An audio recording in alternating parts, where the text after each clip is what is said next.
to the Thursday episode of the 905 podcast and the weekly roundup. My name is Roland Tanner.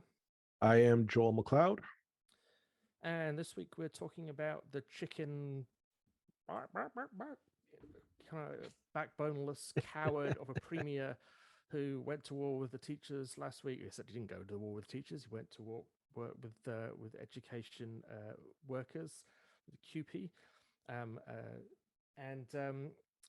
And did so using the extreme nuclear option of the Notwithstanding Clause. And today he announced that, well, he's such a nice guy, he decided that he wasn't going to use any of those things and he was going to roll it all back just as long as CUPE were nice. So Doug, another masterstroke from Doug Ford. Joel, what do you think?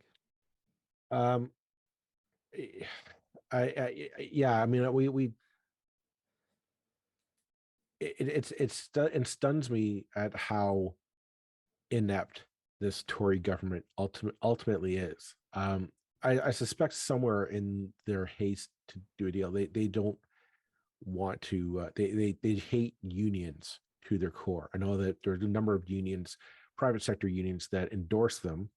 We mentioned Leona before, and a couple others. Well, because they were going to promise they were going to give them all these nice jobs and training centers and all that stuff. And that's all good and wonderful, but at the core, conservatives hate unions. There's not I've never met a conservative government at anywhere in the world that was pro union. I don't see why this one would be any different, and this one isn't. That's the thing. They thought they could go in, and they thought they had the upper hand because of COVID. They thought they could, parents were tired of the virtual learning. They're tired of the homeschooling and all that stuff. So they said, okay, we can put the pressure now and get a really good deal on the wages. And CUPE said, no, not having it. Now, ironically, I think Ford probably could have won this argument if he just stuck with his guns and waited out a strike by CUPE, and eventually public sentiment probably would have turned towards him to solve the issue. But someone around him, and again, Doug Ford isn't smart enough to realize the consequences of his actions or understand the dangerousness of using the notwithstanding clause. My bet is some 20-something staffer said, hey, there's this thing called the notwithstanding clause. We can just do what we want. We invoke the clause, and they have to do it. They have to deal with it. And they all said, yeah, great, do it. Mr. Lecce, write up the bill. Let's do it. And that's the thing is, you ask anyone in this province, they might have been on the fence about the negotiations. They might not be happy with CUPE getting 11%. Fair enough. That's a legitimate concern, I would say, that people could have. But where everybody said, no, this is too far. You do not invoke the notwithstanding clause to get away with it. Because man, oh man, did he woke a sleeping giant. The labor movement has been mobilized like I have never seen it ever in this province, at least not in my lifetime. I've never seen the labor movement mobilize. Every union is up in arms now, and they know, okay, they can, like, there was talk of an actual general strike going to happen in a week's time if things didn't change. There was talk of, okay, Unifor was talking about going on a general strike in solidarity with CUPE. There were a number of unions from Quebec coming down the 401. They were going to come in march in solidarity with CUPE. Like there were protests out in Alberta, protesting Doug Ford's use of the notwithstanding clause for this. Like he kicked over a huge hornet's nest, and he was I honestly think he honestly thought he was going to get away with it. He thought that, oh, everybody must think like me on this, and he didn't realize, like, no. Again, Doug, you only have 17% of the population of Ontario backing you in this fight. The rest of us are, at best, would be lukewarm to the negotiation deal. But we all know the value of our rights. And they say you got to negotiate with CUPE. Yeah, and that's the thing is, going forward, like, Doug Ford blinked. He blinked hard. He showed his hand and he lost. He was hoping to like get a precedent going forward for every future labor negotiation that he has to deal with. Like he still has to deal with all the teachers unions going forward. You screwed up big, Dougie, because they all looked at it and said, yep, what are you going to come? You're going to have to come back with us with a fair deal or better, unless you want us to clog up the machine again. Like Doug has really screwed up on this one. Yeah, I wonder if he's woken the sleeping giant. I mean, the union movement, not just in Canada but around the world, certainly in the English-speaking world, has been, well, a sleeping giant, let's say, for a couple of decades. Mm-hmm.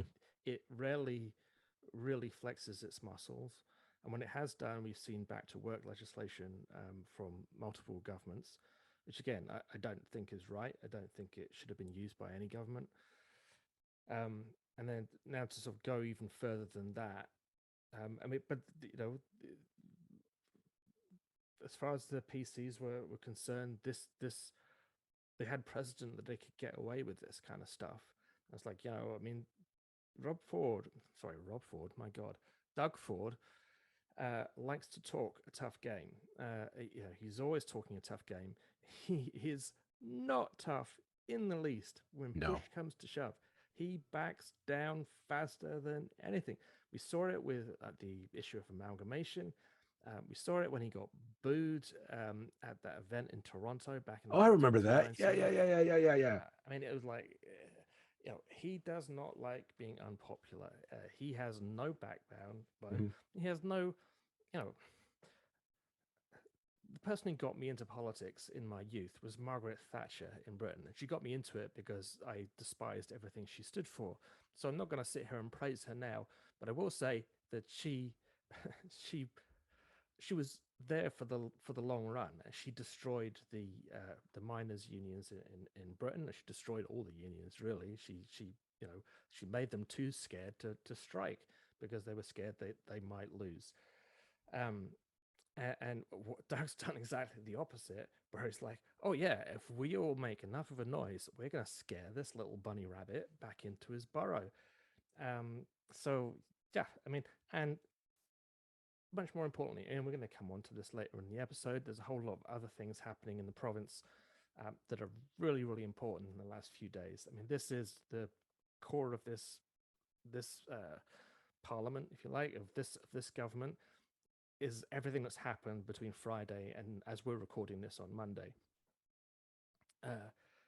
It's all about development. It's all about municipalities. Yep. It's all about the province unreasonably overruling democratically, properly done, properly considered municipal decisions, treating decent, hardworking, not particularly well-paid working people like CUPE employees working in education, working on 39 to 40,000 a year, screwing those people over and pretending that somehow that they're being unreasonable and that they're somehow scrounging, having come through COVID on the front line with the children. It's hopefully that one of the unions have also shown us is what we need to do as a population now to face down this government, and not to wait for a better government to come along in maybe 4 years, maybe 8 years. We can't wait. We can't trust the Ontario Liberals or the NDP or the Greens to have the backbone themselves, because the organizations I can point to that have not made Doug Ford back down on anything are those other parties. They have been dreadful so far, and unless something miraculous starts to happen, I don't see any change coming that way soon. So it needs to come from we the people, really, something we said in previous episodes. Hint, people, go check out the back catalog. You'll find some nifty tidbits of enlightenment there. But something we said is like always the assumption was, oh, we'll have to put up with this for 4 years, then we'll vote in a new government, and they'll replace it somewhat. And I would argue that no, that model has gone the way of the dinosaur.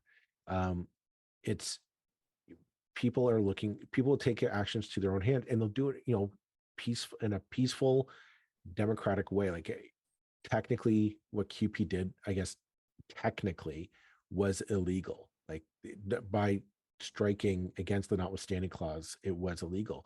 However, it was a justified uh, uh, breaking of the law. Like they were, it was, they were marching, they were striking for their civil rights, their rights to collective bargain, to express themselves and Yeah. to organize. And that's the thing. That's the power of democracy, is that you're right. Like we have to go. This government clearly shows it does not care about the rules. It does not care about the law. It does not care about. It does not care about our feelings. It doesn't care about us. We aren't what this government cares about. This government cares about money. This government cares about business. This government cares about big business, not even the small ones. It cares about the big business interests that run this province. They are on their side, clearly. We're on our own on this, people. We always have been from the get-go. The lucky thing is our numbers are far greater than theirs. And we've seen improve. Like hats off to every CUPE member who marched. You showed what you can do when you just say, I'm mad as heck and I'm not going to take it anymore. You brought this government to its knees and brought them back to the table, kicking and screaming. Good for you. My hat's off to you. The rest of us are going to have to probably take some lessons and learn what you guys did and apply it to, we'll talk about it later in the episode, but there are many, many more fights out there that we just got to say, enough's enough. We cannot wait for another government to come into power to fix it. And Lord knows, just say, no, Doug, we're not going to let you break it anymore. It's not yours to break. It's ours. You're the caretaker. Get it together. Well, let's take a quick break pretty soon in this episode and then come back because we need to talk next about the Greenbelt and the boundary expansion votes that Hamilton and Halton took. And this is the next step in this conversation. I mean, it's really one big topic today, but it's covering an awful lot of ground. And after the break, we're going to talk about that. And welcome back. And yeah. So we're talking about the Greenbelt. Let's buckle up, baby. Yeah. That's my bad Greenbelt pun. So, yeah. Late on Friday, yes, all sorts of major announcements came out of this government. Late on Friday. If anybody watched The West Wing, you remember one of the early episodes, I think in the first series, on the first year of it, was called Take Out the Trash Day. And it was about how governments announce things they don't really want people to know about late on a Friday afternoon. Because all the news folk are going away for the weekend. People are thinking about other things. They just want to get home and watch the television, whatever. So out came the announcement that the promise that Doug made not to touch the Greenbelt. Guess what? That promise wasn't worth jack. They're touching all over the Greenbelt, and we're just going to move the Greenbelt to more appropriate places. mm-hmm. Like that's a thing that can happen. The entire point of the Greenbelt is where it is important to preserve the biodiversity and the sense of ecological nature of where it is. That's why the Greenbelt is where it is. It's not just a random feature.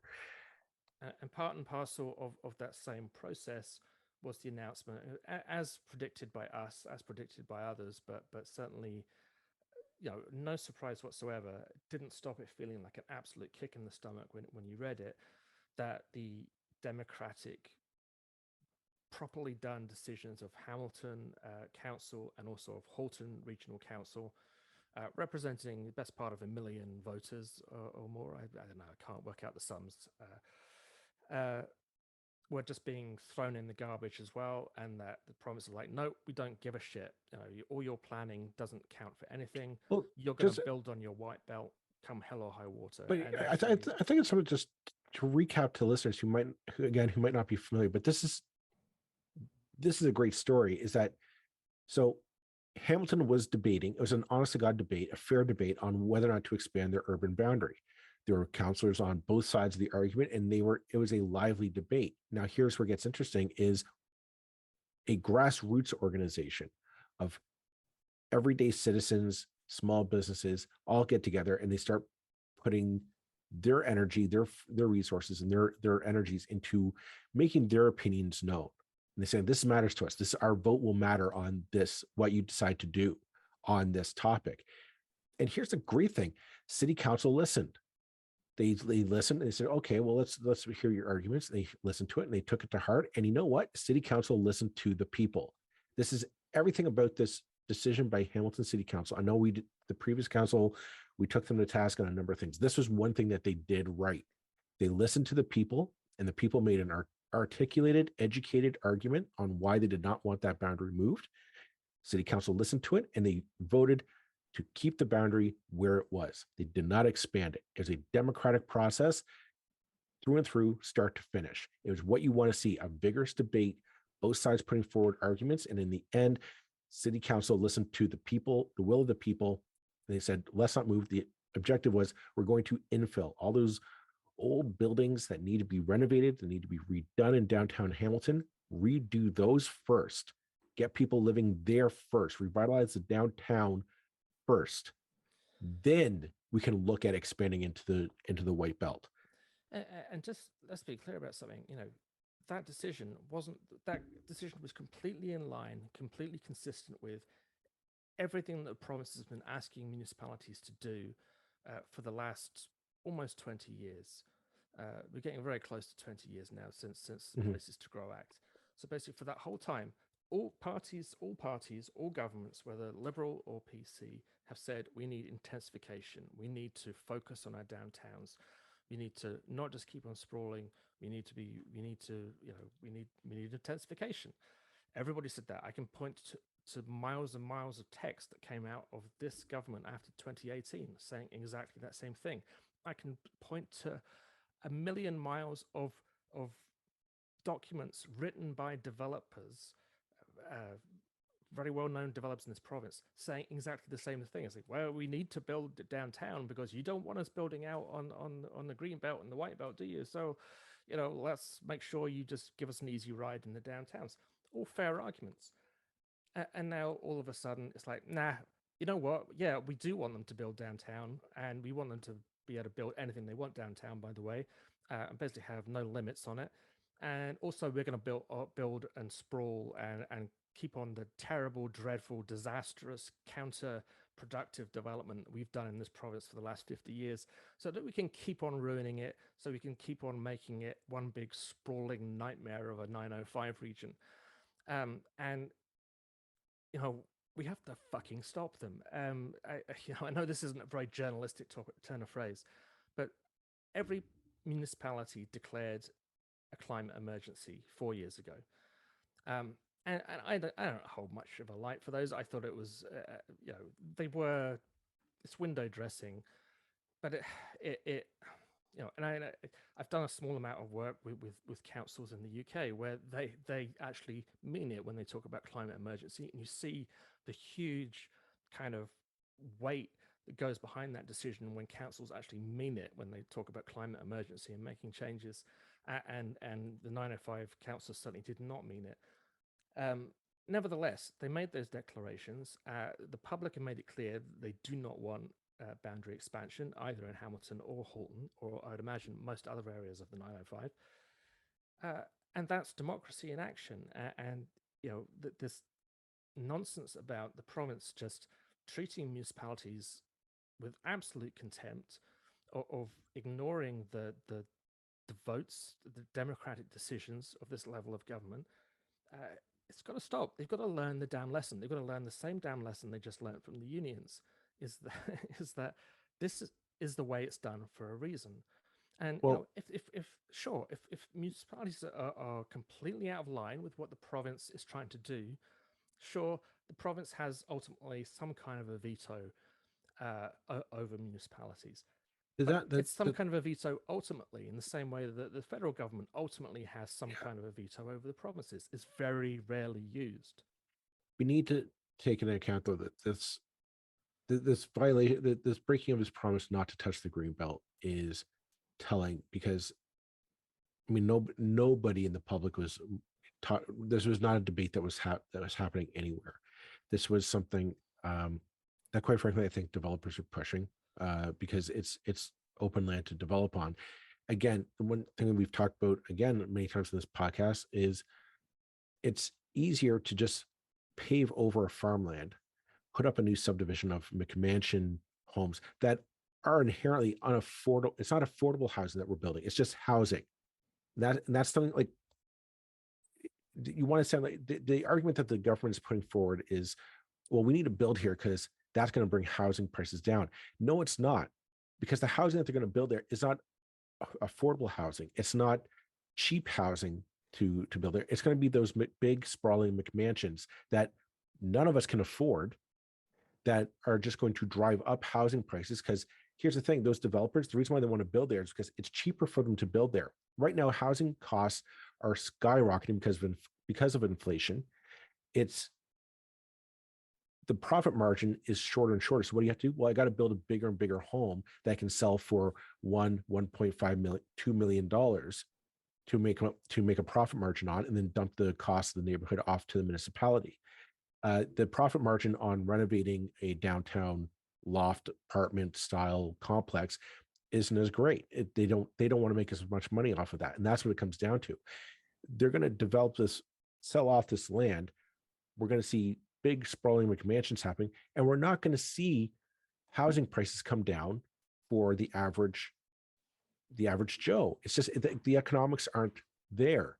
Not to mention the concern that I'm reading from environmentalists is that some of the land that is being towed, not the stuff necessarily around Hamilton, but other parts of the Greenbelt, are in the wetlands. You know, when they wanted to roll back the Conservation Authority powers to curb development on wetlands and watersheds, the stuff that's what the conservation authorities are all about.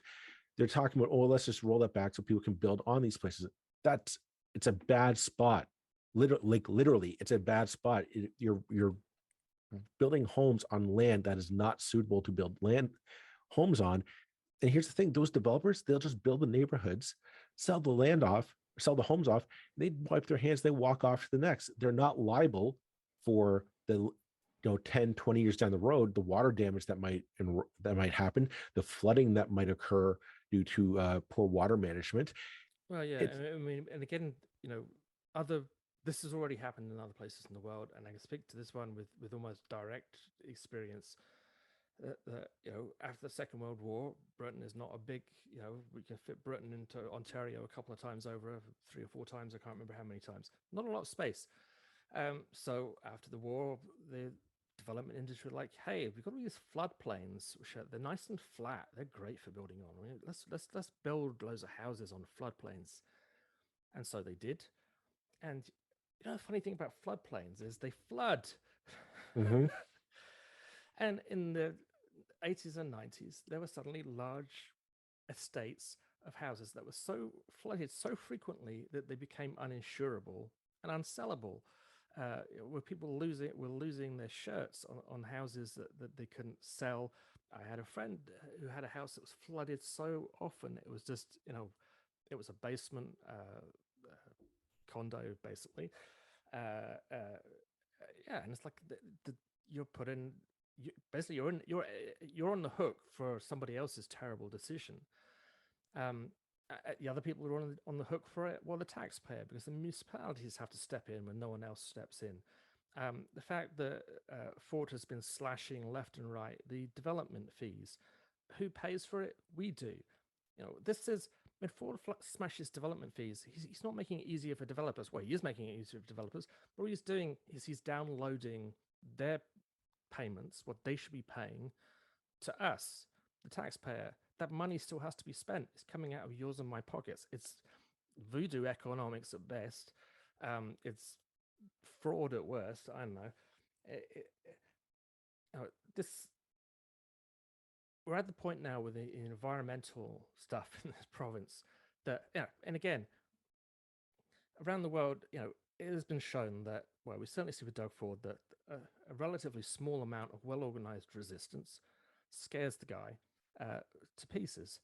Um, in other places in Europe, there were movements, 10, 20 years ago where when bypasses or ring roads or whatever were proposed, people just went out and camped in the damn woods until the developers went away and it became too expensive to build those roads because of the sheer difficulty of shifting people off the land. And that kind of civil disobedience, I think, is completely legitimate in this circumstance. And when it comes to Greenbelt, this Ontario is a big province, but it's a very small province in terms of land that's actually usable for agriculture, in terms of the very delicate kind of I, ecosystems outside the Canadian Shield. I would say this: there is a silver lining for the political activists who might be listening. Um, the other thing, according to StatsCan, building permits, new development permits are down across the province.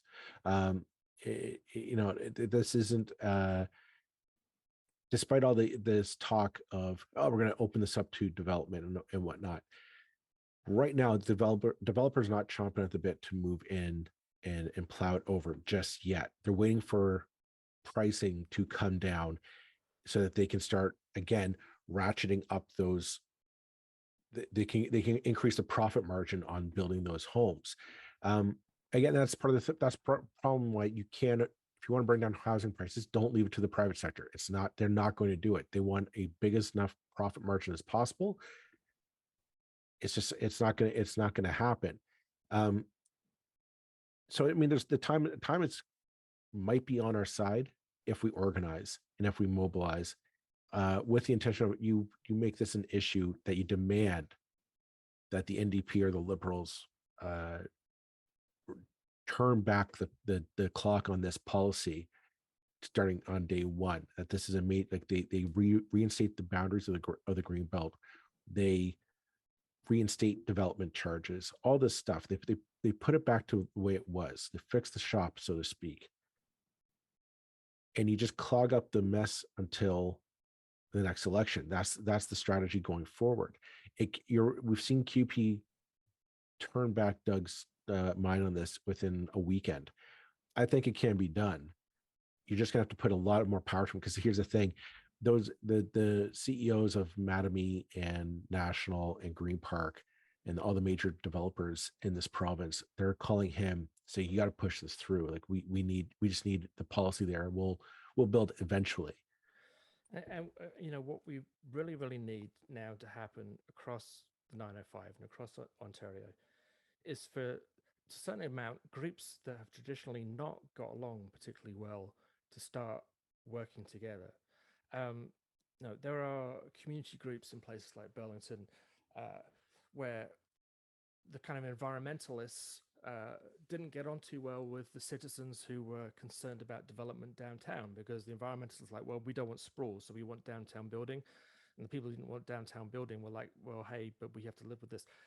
Those are certainly there's a certain amount of conflicting objectives there, but ultimately the objective for all of you is the same, and that is that local democracy matters, and that local democracy should be respected, and that a better local democracy will build better cities, and that having the province just come in and turn over everything at a whim is not the way we want to go. Whether you like the current mayor of City X or City Y is not the point here. It's democracy. We can't suddenly say, well, you know what, I'll side with Doug Ford on this because I don't like Mayor so and so, when Mayor so and so has the votes. So I don't know. I mean, let's throw it over to our listeners. Like, do you want us to pursue this as hard as I think I think we should? I mean, it's like I say, it's not very journalistic of us, but we're a progressive podcast. We're not neutral on things like this. I don't think anybody expects or wants us to be neutral on stuff like this. We're basically on the side of municipalities having the power to do what they're supposed to do, because that's what people vote for. do you want us to pursue this, and do you want your political leaders to, Andrea Horvath? I'm not having a go at her. Honestly, I hope she does really well as a mayor. I wish her all the very best. I'm very hopeful that she'll be good. But she came out with a statement on Twitter about this overturning of the Hamilton boundary, and I can't quote it exactly right now, but it was like, it's a concerning development, and we'll be considering what we should do. It's like, no. It's not concerning. It's an outrage. We want to hear your fury at this. We want to see your commitment to doing something about it. I mean, John Paul Danko going to hit the tone much better when he says we're going to resist this with everything that we can. It's like, yeah, you're damn right, you should. This is one of those things that I want to see Hamilton talking to Halton, going and knocking on Gary Carr's door, and talking to all the councillors in Burlington and Oakville and all the other places, and saying, how are we going to stop this together? Well, this not is alone, not separately. During the municipal election. This is something that we constantly talked about, was the need for the mayors to start talking and organizing together, and that because this government showed that they don't care about you. We said on election day that, we were looking at Andrea Horvath and Bonnie Crombie to stand up and say, no, stop. Like you can't just roll over us, Doug. And the sad thing is, will the mayors and the municipalities have the backbone of a union?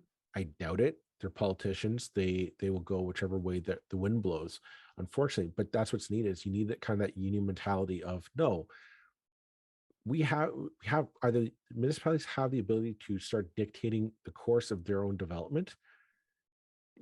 Give us targets to reach. Give us targets to reach, but we'll lay out the path to get there. And if that's, if Andrea Horvath really wants to make a name for herself, that's how you're right. We need to start reaching out to the Gary Carrs, the Marianne Mead Wards, the Bonnie Crombies, and even the Patrick Browns. Like, but you gotta get Patrick Brown and Stephen Del Duca up in Vaughan as well. I mean, put the pressure onto these municipal mayors. Say, you got to get on board with this. We can't be doing this. We got to stop the sprawl, whether fighting climate change or not. What's going on? And I suspect that this. Will we see it? I doubt it, because I don't think the municipal politicians in this province, I don't think have the stones to stand up to this premier. And if they won't, fine. We have to do it like we have to do every other damn thing without them. The environmentalists, they need to get together with the people who are concerned about development. They need to get together with everybody who has a stake in municipal decisions being made and respected.